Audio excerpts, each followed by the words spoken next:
Откако се остварија заканите за вето од официјална Софија, која го блокираше почетокот на преговорите на Македонија со Европската Унија, од македонската влада оценија дека таквиот чин не е во духот на добрососедските односи и го оценуваат како пораз за европските вредности.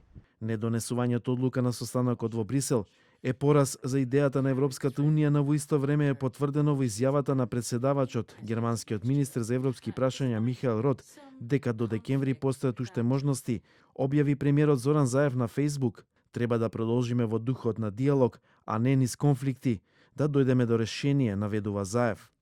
Во вакви ситуации е многу лесно да се удираме во гради, но нашата намера е да бидеме рационални и да ги придвижиме работите според очекувањето на нашиот народ, а тоа е да чекориме и понатаму кон Европската Унија. Од владата велат дека ќе продолжат да разговараат со Бугарија за да се изнајде решение за двете страни, но одбиваат предмет на тие разговори да бидат јазикот и идентитетот. Лидерот на ВМРО ДПМН Христијан Мицкоски на Фејсбук напиша дека премиерот Заев повеќе сакал да се види со бугарскиот премиер Борисов, место да одржи лидерска средба за постигнување консензус за ставот спрема прашањата со Бугарија. Можам да го разберам Зоран Заев зошто бега од лидерска средба. Тој е политичар со концесии, а јас концесии немам. Зоран Заев има ветување кон високи политички кругови во соседна Бугарија. Тој е човек кој би тргувал со се, а јас по ниту една цена нема да се сложам на асимилација на македонскиот народ.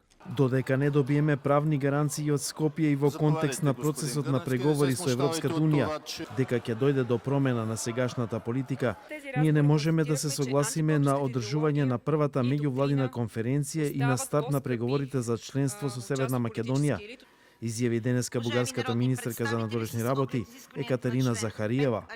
Надявам се да успокоиме страстите од двете страни. Бугарските национални интереси во Република Северна Македонија се предмет на јавен и политички консензус. Оваа декларација е пример за континуитет и меѓупартиски консензус, со што можат да се пофалат само мал број земји. Тоа ни ја даде потребната политичка тежина, со цел самоуверено да го браниме нашиот национален интерес во разговорите со Скопје.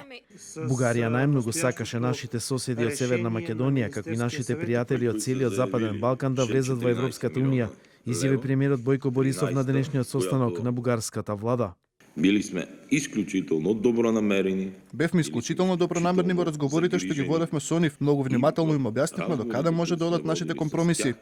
Заменик директорката на Европскиот совет за надворешна политика и директорка на Софиската канцеларија на организацијата во интервју за бугарски капитал вели дека блокирањето на која било земја кандидат за во Унијата не се прави врз основа на историјата и идентитетот, туку врз основа на достигнувањата, како што е примената на европското законодавство и достигнувањето на европските стандарди. Бојко Пенчев, декан на факултетот по словенски филологија на Софискиот универзитет, смета дека изборите во Бугарија имаат голем удел во оваа одлука. Според него, не можејќи да се справи со растечката епидемија и исплашена од протестите, бугарската влада се обидела да покаже мускули барем на темата Македонија.